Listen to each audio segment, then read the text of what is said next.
त्या सगळ्या मागण्या मंत्रिमंडळ उपसमितीने त्या ठिकाणी मान्य केल्या आहेत। मराठा समाजाला लाभ होईल आणि बोलतो काही करू नका।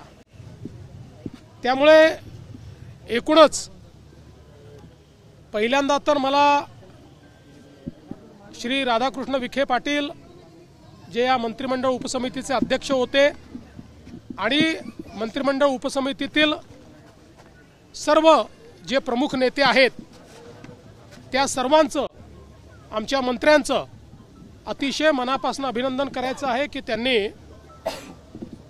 सातत्याने बसून एकेका गोष्टीचा अभ्यास करून मोठ्या प्रमाणात चर्चा करून त्या ठिकाणी हा मार्ग काढलेला आहे। आणि आता हा मार्ग निघाल्यामुळे मुळातच जे मराठवाड्यात राहणारे आमचे मराठा समाजाचे लोक आहेत यांचा कधी काळी त्यांच्या रक्तनात्यातल्या कोणाचाही कुणबी म्हणून उल्लेख झाला असेल तर त्यांना आपल्याला नियमाने ते सर्टिफिकेट देता येतं आणि हैदराबाद गॅझेटियरमुळे अशा प्रकारची नोंदी शोधणं हे सोपं होणार आहे आणि त्यातनं फॅमिली ट्री एस्टॅब्लिश करून अशा प्रकारचं आरक्षण देता येणार आहे। म्हणजे एकीकडे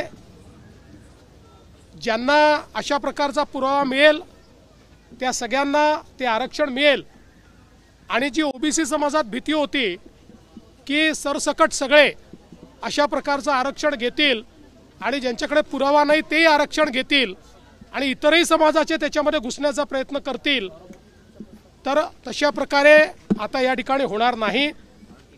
ज्यांचा खरा क्लेम आहे पण कागदपत्रांच्या अभावी त्यांना तो क्लेम मिळत नव्हता अशा मराठा समाजाच्या लोकांना आता याचा फायदा मिळणार आहे।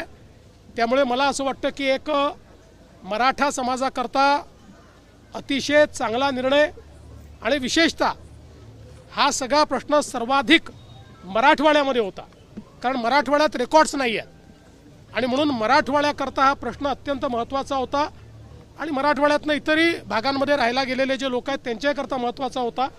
मला असं वाटतं की त्याच्यावर एक संवैधानिक तोडगा आम्ही काढू शकलो आहोत, एक असा तोडगा काढू शकलो आहोत की जो कोर्टातही टिकेल आणि त्यातनं लोकांना फायदा होईल।